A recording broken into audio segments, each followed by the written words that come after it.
नमस्कार जय जगन्नाथ। आज्ञा दही बरा खाइले 50 टଙ୍କା पड़ो सीएमसी पेड पार्किंग। जानी घटना कौन? आज सकाळु मु कटक नहीं कि आसुली कस्टमर तो कस्टमर कहले दही बरा खाइबापी। तो जितेबाला मातामठ पाखे जो दही बरा दोकानी अच्छी पाखे गाड़ी रोके तो जिते गाड़ी समय थिला 9टा समय आ बहु मात्रा रे गाड़ी आसुला मुझे रोड रु अधिक साइड को पार्किंग कर देइथिली जोटा कि आज्ञा प्रीपेड पार्किंग रो जगह थिला।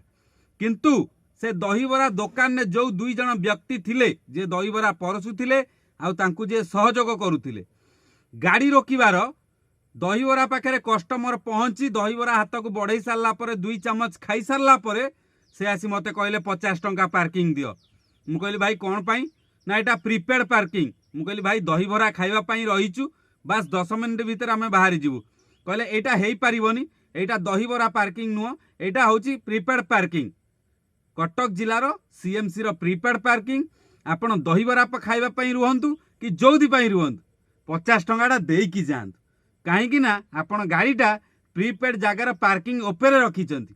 मु कहली भाई आपण बा वर्तमान से दहीबरा दुकान ने तांको सहित सहयोग करुथिले। कहला दहीबरा दुकान सहित मोर किछि भी संपर्क नाही तमे गाड़ी रखिच पार्किंग दबो जीव।